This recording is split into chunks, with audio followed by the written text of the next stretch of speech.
réseau Siggil Jigéen nag comme ni ngeen ko xamee ñun suñu lépp moo di suqali njaboot gi suqali jigéen ñi suqali Sénégal ndax Sénégal mën a jëm ci kanam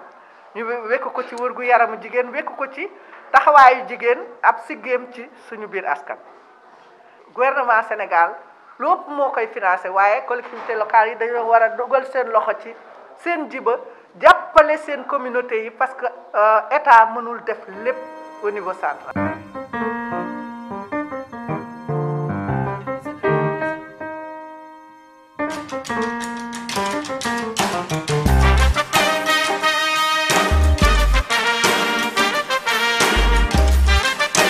noo xool ci région yi nga xam ne indicateurs yi dafa xaw a doy waar dafa xaw a sooxe moo tax ñu choisir ko. suñu famille sonnoon nañu trop pour def échographie dañ doon dem ba Ndioum dañ doon dem ba Podor des fois même jusqu'à Richard Toll à 100 kilomètres. pour dem fii ak croisement 3 kilomètres la boo demee nga toog en femme enceinte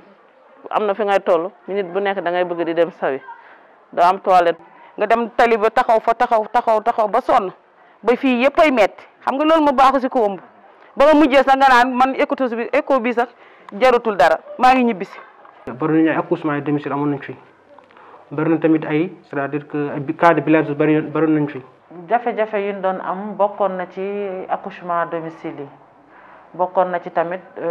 taux de fréquentation hôpital bi tamit faible na trop femmes yi aussi doo woon di respecter seen rendez-vous yi comme il faut. poste bi bu njëkk case la woon ñu érigé ko en poste biñ ko érigé en poste tamit locaux yi ça n'a pas suivi donc soo xoolee benn salle la ñu amoon salle boo xamante ne moo nekk en rapport direct avec salle d'accouchement bi benn salle la ñu amoon pour tey jii nii suñu amee ku nekk en travail ci salle boobu lay nekk maanaam kuy matu suñu amee tamit ku wasin ci salle boobu lay nekk suñu amee ku feebar ci salle boobu lay nekk muy góor muy jigéen muy xale. da nga doon xaar ba kii wasin ak sa doom sa kër ñu defaral la ko ñu ñëw fii ñàkk fii ndax boobu place bi baaxut. nit ñi dañ daan ñëw di toog nii rek amul woon hangar ci naaj bi lañ doon toog di xaar lu ñu bëri si naaj bi la ñuy toog di xaar. Néné-Fécha dafa nekkoon hôpital boo xam ne ñëpp ràññee woon ko hôpital bu mag biir Kédougou malheureusement en fait benn période hôpital bu mujjee tëj ñu toog benn diir bu yàgg boo xam ne amatul benn structure benn personne neew fa ñu xam ne jafe yooyu am na le médecin chef de district ne fu mu jaar def fa benn dispositif boo xam ne ne serait-ce que population ñu mën a satisfaire seen soxla yi nga xam ne moo gën a tuuti si wàllu wér-gu-yaram si lañ ko def poste de santé. poste de santé boo xam ne dañu gisoon ne pratiquement fréquentation bi bariwul woon taux d'utilisation bi dafa faibloon par rapport ak yeneen postes yi beneen gàllankoor bi fa am mooy amatuloon maternité amatul sage-femme benn infirmier moo fa nekk ku wax Néné-Fécha xam de accessibilité bi ni mu méttee donc population bi pour ñu accéder poste Néné-Fécha c'était un peu compliqué. hôpital bi dafa nekkoon case de santé moo xamante ni boobu la ñu transformé mu doon dispensaire en 2015 depuis 2015 ba 2020 amuñu woon ay locaux yu baax boo nekkee ci biir consulter lépp li ngay wax day génn ci biti. amoon nañu jafe-jafe pour femmes enceintes yi ak accouchement yi parce que poste de santé bi mi ngi couvrir 71 villages donc plus de 17 000 habitants donc am na ci village yoo xam ni dañ xaw a sori am na ci ñoo am na muy difficulté accès géographique bi am na ci ñoo xam ne tamit koom-koom bi demeewul noonu pour ñëw di faju dana am xale bu feebar doo am lu koy faj. Autant y avait des accouchements à domicile. ñun dañ daan am problème boo xamante ni pour rek jot femme yëpp jigéen yëpp ñëw benn duñu teel a ñëw balay ñuy ñëw dafay yéex ñaareel ba bu ñuy ñëw itam ñun dafay fekk indicateur yi ñu soxla woon duñ ko atteindre ndax dañuy yéex ñëw léeg-léeg nga gis ko ñoo xamante ne benn visite lay am kenn nga xamante ne bëgg da nga koy jot tey suba mu wasin. ndeeteelu yaay ak doom daf fi bari woon te loolu li ko indi dafa bari maanaam ñëw na ci accouchement à domicile maanaam ñi nga xam ne ni wasine seen kër yi ñëw na ci ñi nga xamante ni si duñ topp seen visite yi maanaam mooy CPN yi ñëw na si ñi nga xam ne duñ topp seen visite CPN maanaam après boo wasine ba pare visite yi nga xam ne da nga ko war a def pour yow ak xale bi nga xamante ni si ni moom nga indi si jamono moom itam dañ ko war a saytu topp ko ci ay visite ñëw na ci aussi ci wàllu planification familiale ndaxte boo dee neef mën na la indil comme ni ñu koy waxee ndeeteelu yaay ak doom ñëw na ci wàllu vaccination ñàkk yeeg moom daal bawul dara yooyu yëpp soo ko boolee rek moom mooy indi ndeeteelu yaay ak doom. ci la ñu jàppe nag ni ñun dinañu tëgg programme plaidoyer wax ak maire yi pour que maire yooyu comp ci alal ji nga xamante ni communauté bi moo ko moom ñu jagleel ko jigéen yi seen wërgu yaram ak seen wërgu yaramu doom ak seen nutrition pour que ñu am jàmm.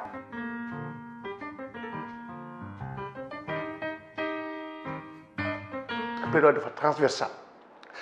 parce que thématique boo jël maanaam pour lutte contre la maladie bu nekk volet plaidoyer mu ngi ñëw te plaidoyer dafa di li nga xam ne su ñun dafa am njëriñ parce que day tax ñun ñu mën a def monter un plaidoyer auprès des collectivités territoriales mais auprès de certains décideurs voire même certains leaders pour ñu mën a xam ñoom seen wàll ci wàllu wér-gu-yaram lan la exactement comme ça ñu mën a dimbale structure parce que USAID aujourd'hui elle s'inscrit dans la durabilité des projets qu'elle met en place te un projet pour mu nekk durable pour mu gën a mën a soq ci gox gi il faut que waa gox gi en commencer par seen leaders yi mën ko moom c'est-à-dire ñu jël ko def ko seen bos. district yi ñoom ñoo tànn ba ñu xamee ni projet bi ci SMN yi lay wax ñoom ñoo tànn zone yi nga xamante ni daal fa la ñu jàpp ni foofu la ñu gën a soxla ñu dimbali leen fa ñu identifier ay communes léegi ba ñu identifier ay communes ñun tamit ñu def déplacement ci communes yooyu jéem a rencontrer personne ni fa nekk mooy yu ñuy woowee ay porte-parole dañ leen identifier former leen ci plaidoyer aussi yabal leen ñoom ñu dem defi plaidoyer boobu par rapport ak seen objectif bi nga xam ne moom la ñuy am ñu def 2 sessions de formation pour former leen sur plaidoyer avec AFP Smart. day permettre yow nit ki wala yow miy def plaidoyer nga am ci gain rapide maanaam pour nga am ci résultat maanaam day yomb bi ñu leen formé nag ñoom ñoo defar seeni objectif de plaidoyer maanaam da ngay xam fi nga jëm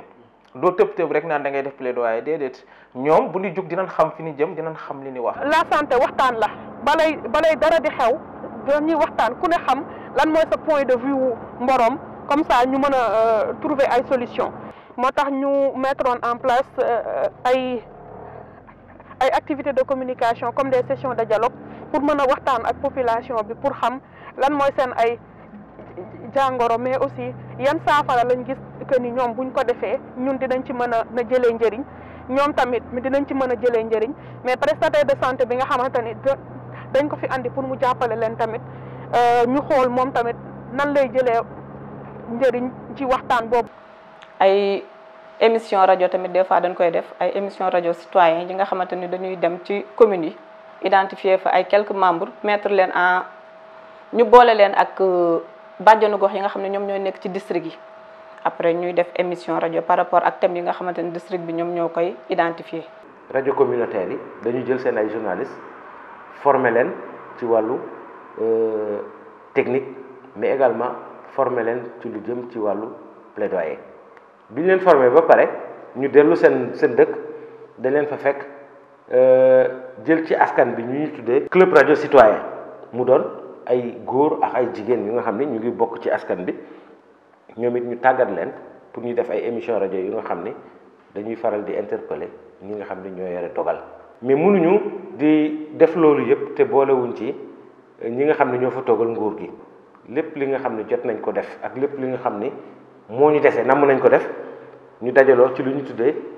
CDD. am na aussi tamit ni ñu koy wax ay suivi yu ñu faral di def fépp fi nga xamante ne am nañu yaakaar ne maire ba dana joxe ou bien joxe woon na dekeseegu dañuy faral di def di dem ci collectivité yooyu def ay suivi pour que maire bi mën a génnee xaalis bi pour askan bi génnee xaalis bi pour mën a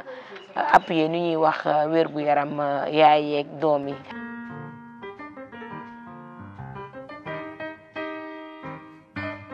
déjà ñun bi ñu tegee pexe yooyu rek amoon nañ ay li naan ci plaidoyer gain rapide ndax comme li ñu doon wax ñoom ndorteel ba rek dañ naa ñu lii ñun ñoo ko waroon def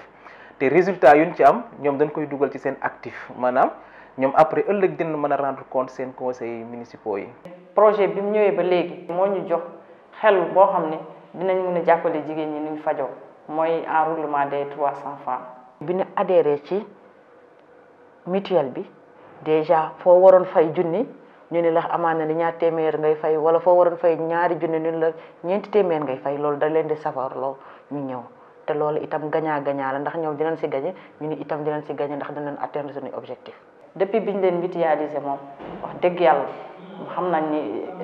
y a une satisfaction. daanaka da nga doon ëmb ba wasin doo dugg si hôpital ndax ragal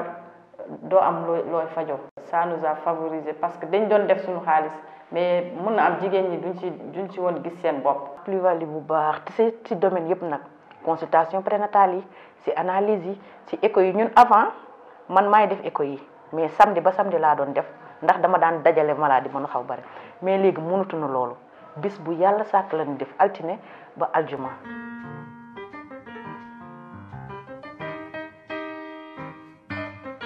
Guédé chantier aussi am na ay investissement yu fa am notamment pour maternité bi am na fa benn investissement bu nga xam ne c'est pour la construction dem na ba 11 millions am na fa également achat wu appareil échographique bu nga xam ne dem na ba ci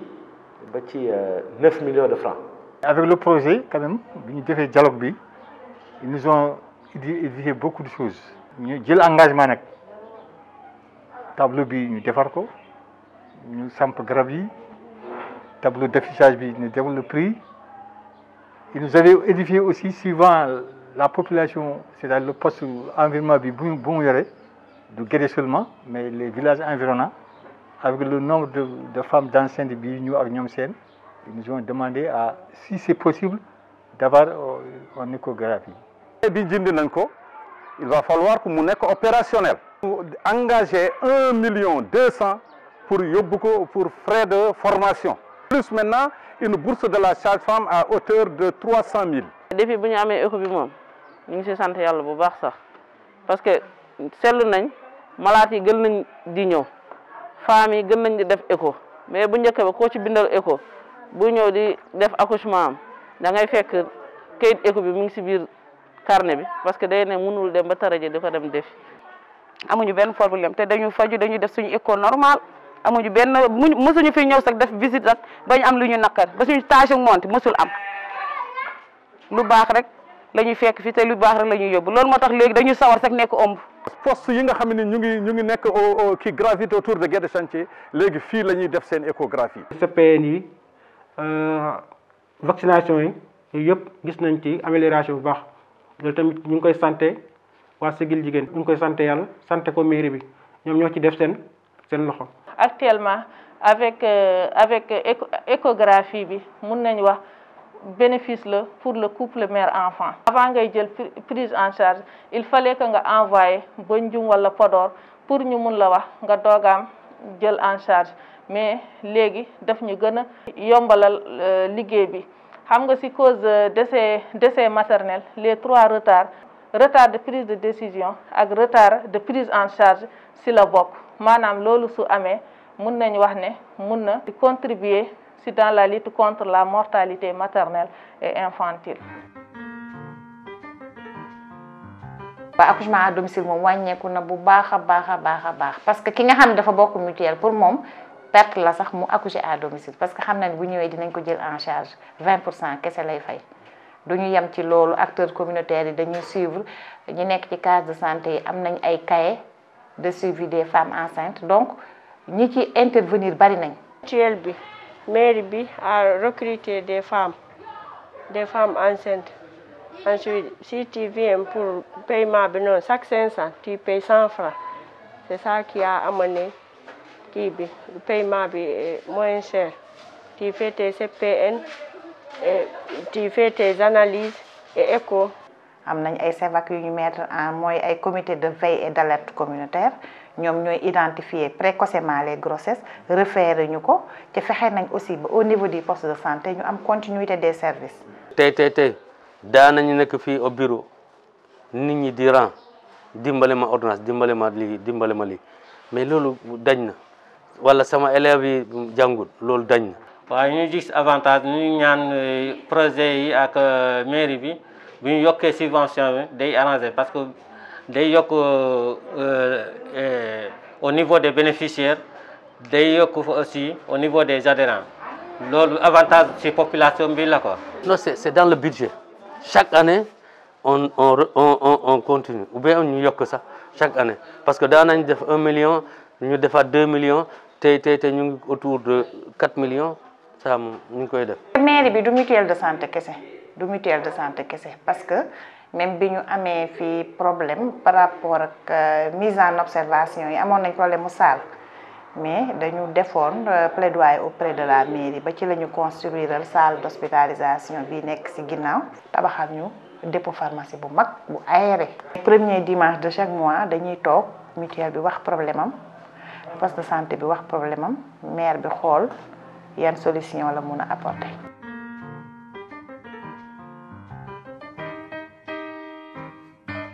Soumoundou, il y a un comité de plaidoyer qui était vraiment dynamique. Nous avons parlé la session de plaidoyer auprès de la mairie. Nous avons commencé à apporter des solutions. Nous avons fait une tournée.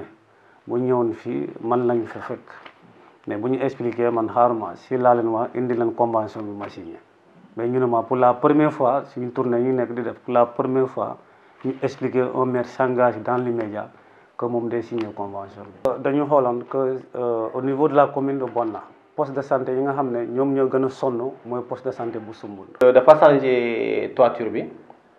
nous changer toiture, nous avons plafonnage avec compte plaqué, nous carrelé. Nous avons dit poussière, nous carrelé, nous peinture, nous changer bonti. loolu moo nekk changement parce que même fenêtre yi yëpp ay vitres lañu mel léegi. environnement bi bu demee ba mu changé nii population bi sax dafa bëgg parce que problème bu mu demee ba mu pare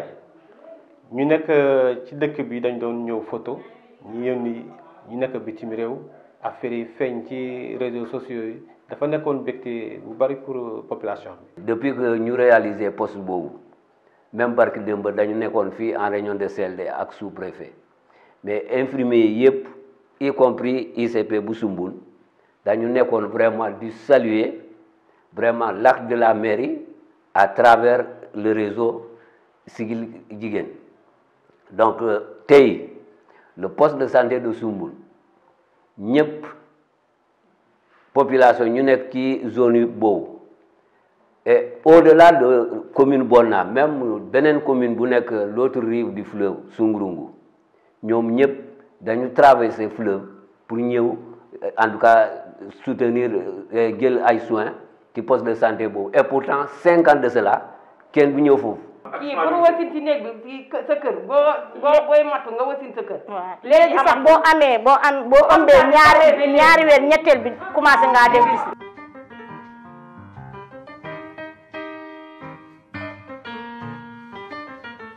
am nañu recrutement ñaari sage-femme beneen bi mooy recrutement sage-femme mu tom Néné Fécha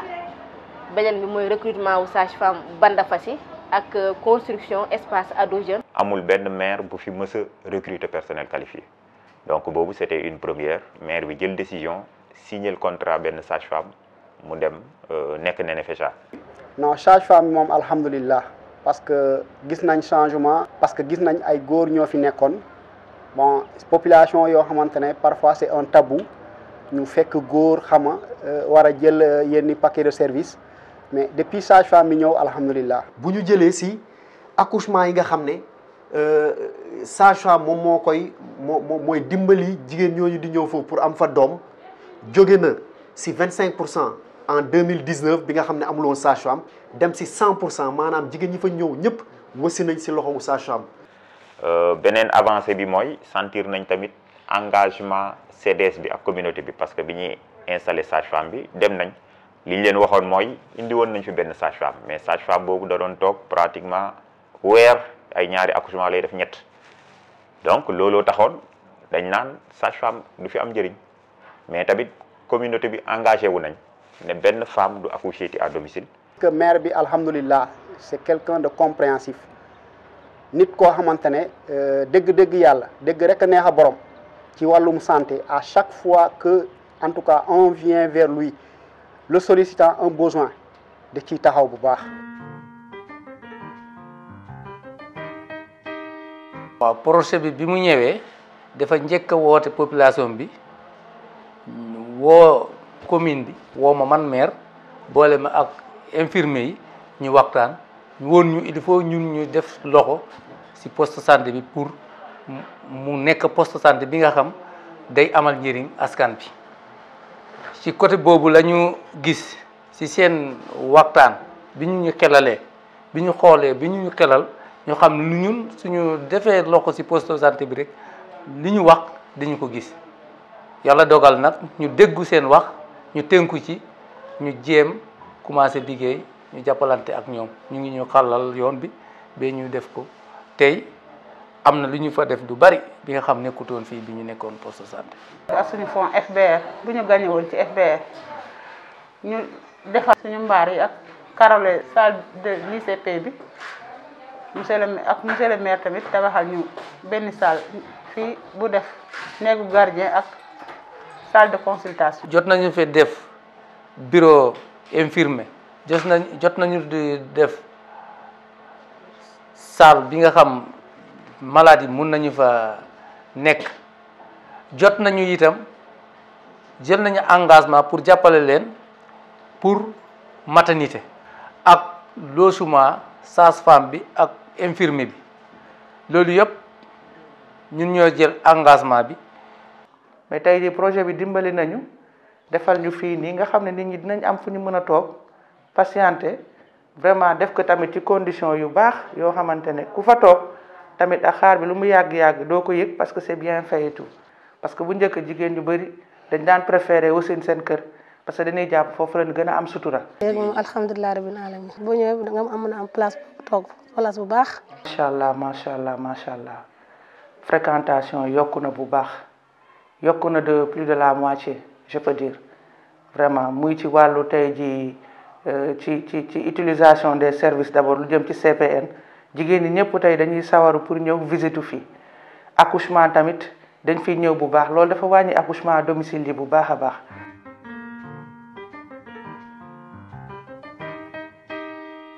xale bu ci teel a naan ndox wér gu yaram dina la yokk di la loo maanaam loo am kàttan leer respecté aussi sa ñàkk doom. soppite yu si gis yu gën a bëri dañ bu ñu wanoon lor dañ koy nëbb bi mooy doo doon dem kër docteur da nga doon xaar ba am ay 7 mois nga door a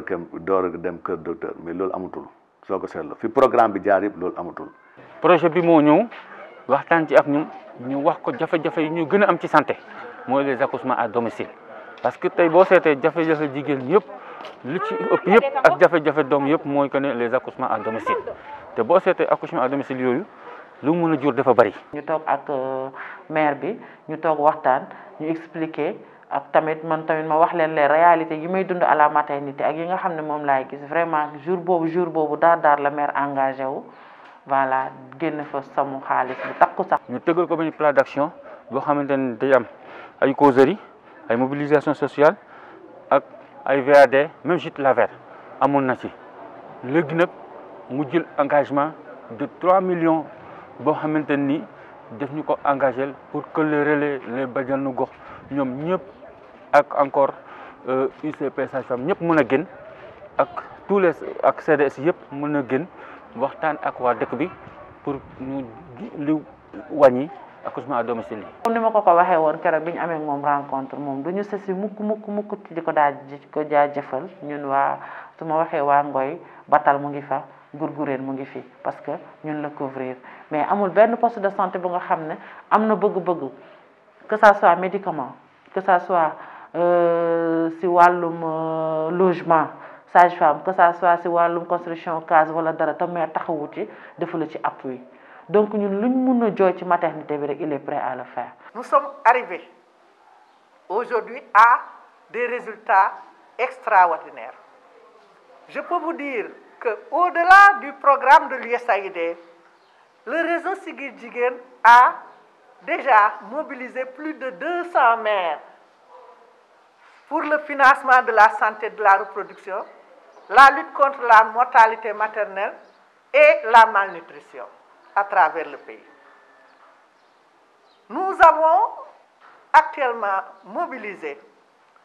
plus de 300 millions de participation venant de ces maires, venant de la communauté, venant des ressources internes pour financer la santé des femmes et des adolescents dans les zones. di gërëm nag partenaire bi di Intra Health International bi nga xam ne ànd nañoo moom fukki at ak juróom a ngi nii liggéey.